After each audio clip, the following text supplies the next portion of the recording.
नमस्कार मित्रांनो. आज आपण पाहणार आहोत डिजिटल कम्युनिकेशन. डिजिटल कम्युनिकेशन ही अशी प्रोसेस आहे, की यामध्ये एका डिव्हाइसकडून दुसऱ्या डिव्हाइसकडे इन्फॉर्मेशन सेंड केली जाते किंवा डेटा सेंड केला जातो. मात्र हा डेटा कोडेड फॉर्ममध्ये असतो. आता या डिजिटल कम्युनिकेशन सिस्टमची आपल्याला गरज का भासली? याचे काही मुद्दे आहेत ते आपण पाहूया. आपणाला नेहमीची मेथड जी आहे की सिग्नल एका ठिकाणावरून दुसऱ्या ठिकाणी पाठवायचा आहे. तर त्यासाठी अ, पूर्वी आपण एनालॉग सिग्नल एका ठिकाणावरून दुसऱ्या ठिकाणी पाठवत होतो किंवा अद्यापही काही ठिकाणी पाठवला जातो.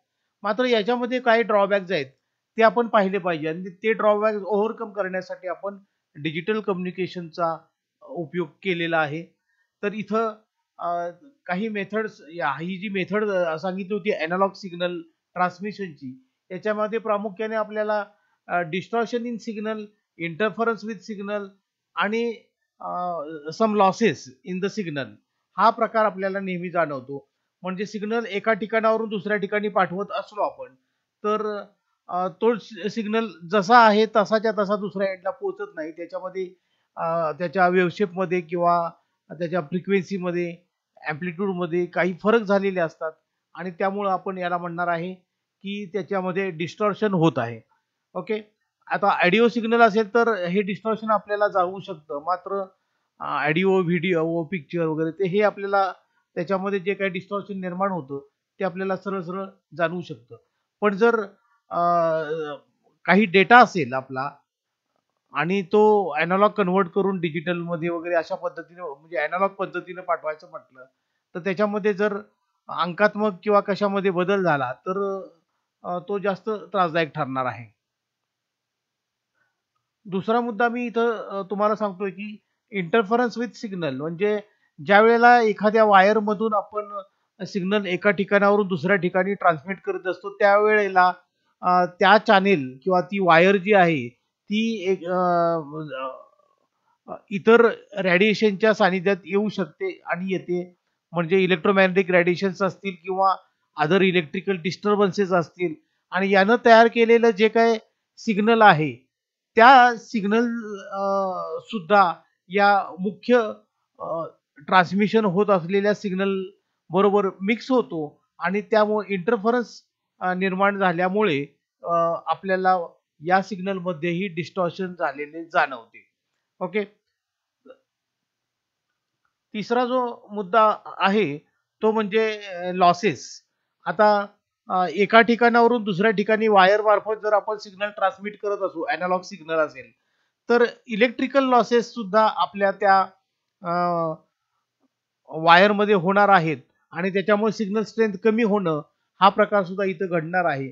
त्यामुळं हे जे काही ड्रॉबॅक्स आहेत हे ओव्हरकम करण्यासाठी आपण डिजिटल मेथड वापरणार आहोत आणि त्या कोणत्या प्रकारच्या आहेत, काय आहेत हे आपण पुढे पाहूया. डिजिटल कम्युनिकेशनमध्ये समजा कम्युनिकेशन करण्यापूर्वी जर तो सिग्नल एनालॉग स्वरूपात असेल, तर पहिल्यांदा आपल्याला त्या सिग्नलचं रूपांतर डिजिटलमध्ये करून घ्यावं लागेल. डिजिटल कम्युनिकेशन पद्धतीची काही गुणधर्म आहेत, प्रॉपर्टीज आहेत, ते आपण आता इथं पाहूया. पहिला मुद्दा जो आहे तो म्हणजे की जी इन्फॉर्मेशन आपण एका एंडकडून दुसऱ्या एंडकडे पाठवणार आहे, ती इन्फॉर्मेशन ही स्ट्रिंगच्या स्वरूपात असेल 0 आणि 1च्या. कारण इथं बायनरी कोड वापरला जाईल आणि बायनरी कोड वापरलेला असेल, तर बायनरी म्हणजे 0 आणि 1च्या स्वरूपामध्येच डेटा किंवा इन्फॉर्मेशन असणार आहे. ही जी बायनरी स्वरूपामधील माहिती आहे ती तयार करण्यासाठी नेहमी एन्कोडर सर्किटचा वापर केला जातो आणि ते इझिली आपल्याला शक्य होतं.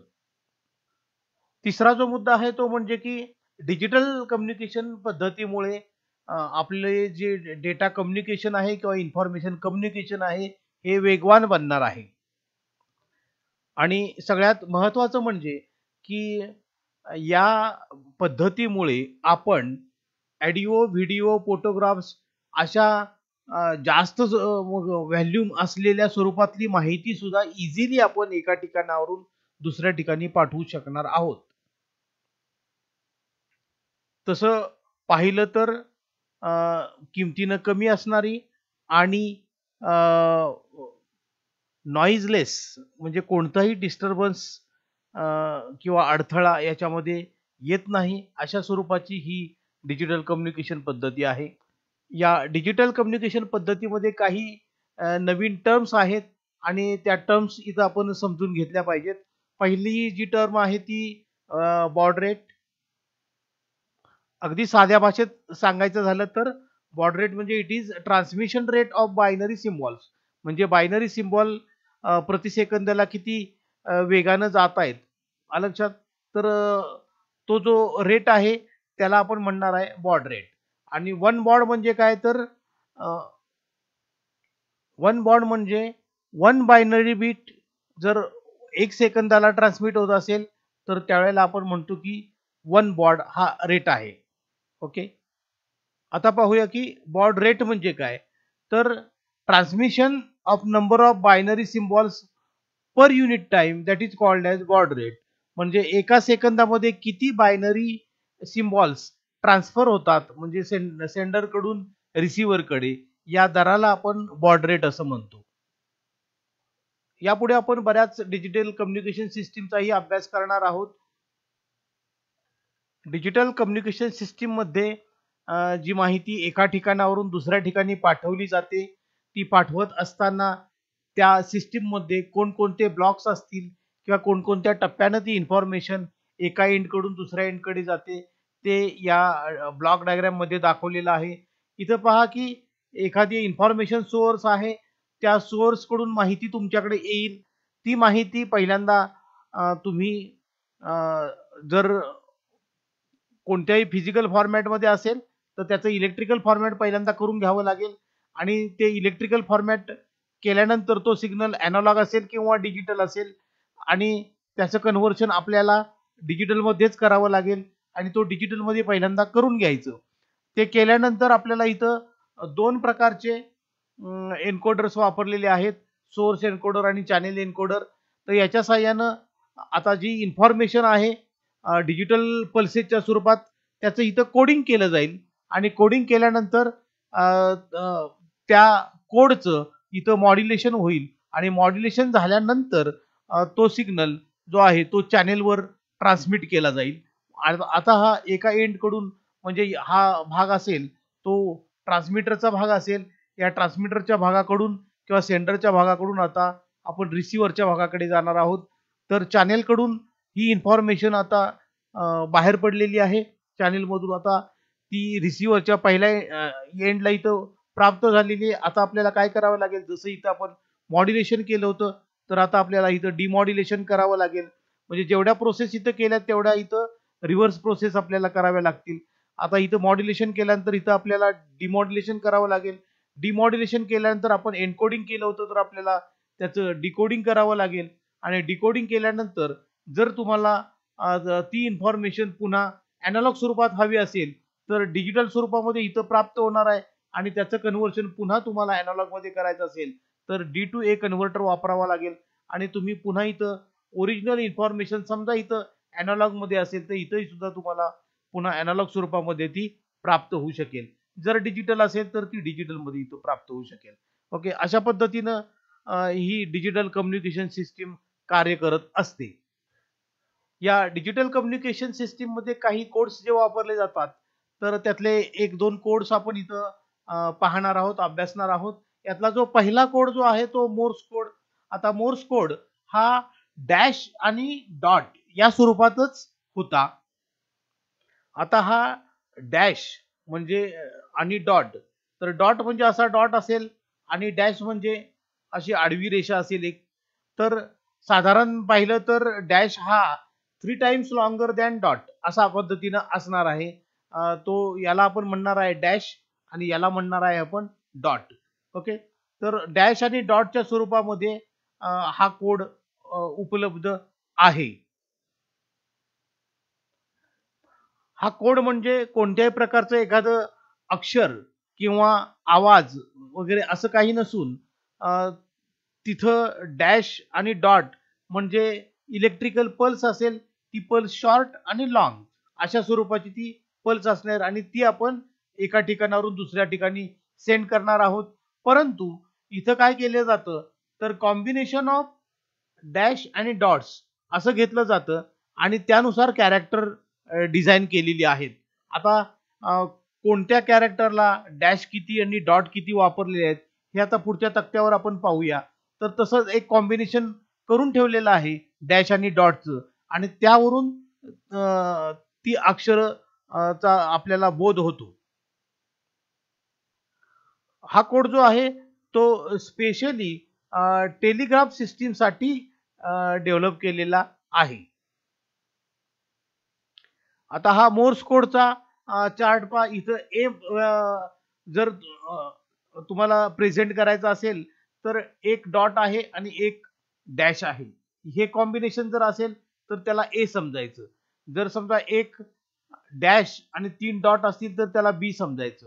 उदाहरणादाखल इथं बघा ई म्हणजे एक सिंगल काय आहे तर डॉट आहे आणि टी म्हणजे एक सिंगल तुमचं डॅश आहे. तसंच एस बद्दल पण तुम्ही पाहू शकताय. एस म्हणजे 3 डॉट आहेत आणि ओ पण पहा इथं तर ओ म्हणजे 3 डॅश आहेत. तुम्ही हे काही परीक्षेमध्ये जर तुम्हाला मोर्स कोडचे सॅम्पल लिहायचे असतील तर तुम्ही ही ई, टी, एस आणि ओ ही 4 अक्षरं जरी लक्षात ठेवली तरी ती सहजासहजी राहतील.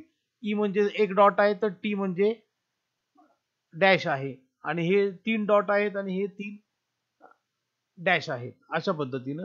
तर हे वेगवेगळं कॉम्बिनेशन आहे आणि या कॉम्बिनेशन नुसार त्याचा अर्थबोध होतो की कोणत्या प्रकारचा सिग्नल म्हणजे डॅश डॉटच्या स्वरूपात तो सिग्नल एका ठिकाणावरून दुसऱ्या ठिकाणी ट्रान्सफर केलेला असेल आणि नंतर त्याचं डिकोडिंग होईल त्या डॅश आणि डॉटचं आणि नंतर तुम्हाला तो मूळ मेसेज काय आहे तो कळणार आहे. अशा पद्धतीनं एका ठिकाणावरून दुसऱ्या ठिकाणी माहिती पाठवण्यासाठी या मोर्स कोडचा वापर केलेला आहे.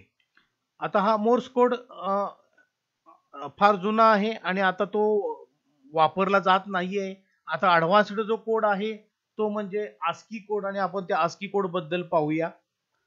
ASCII कोड हे एक शॉर्ट फॉर्म आहे याचा की American standard code for information interchange. It is a code that uses numbers to represent characters. Okay.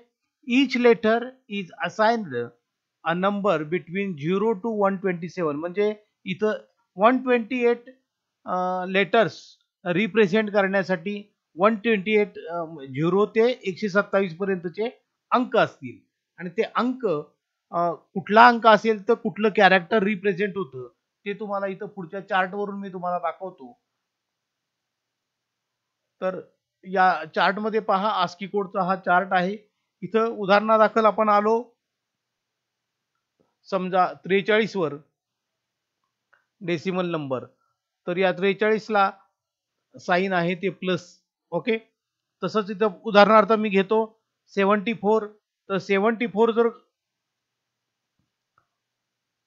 Code असेल नंबर असेल तर ते काय रिप्रेझेंट करतं तर तो जे रिप्रेझेंट करेल. ओके. अशा पद्धतीनं हे रिप्रेझेंटेशन होतं आणि हा जो डेसिमल नंबर आहे त्याचा ऍक्च्युली तुम्हाला बायनरी कोड तिथं 7 अंकी तयार होईल आणि तो पुढे ट्रान्समिट केला जाईल. अशा पद्धतीनं प्रत्येक एका अक्षरासाठी किंवा सिम्बॉलसाठी काय होतं तर या डेसिमल नंबरच्या इक्विव्हॅलंट किंवा हेक्स नंबरच्या इक्विव्हॅलंट मध्ये तिथं बायनरी नंबर तयार होईल आणि तो जो कोड आहे तो ऍक्च्युली संगणकाला पाठवला जाईल किंवा हा कोड आपण म्हणूया की डिजिटल डेटा कम्युनिकेशन सिस्टीम मध्ये वापरला जातोय. तर मित्रहो आपण आज या डिजिटल कम्युनिकेशन सिस्टीमची एक बेसिक इन्फॉर्मेशन आपण इथं शिकलेलो आहोत.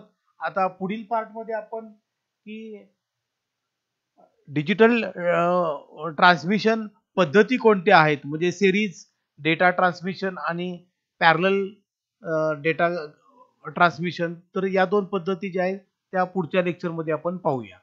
धन्यवाद.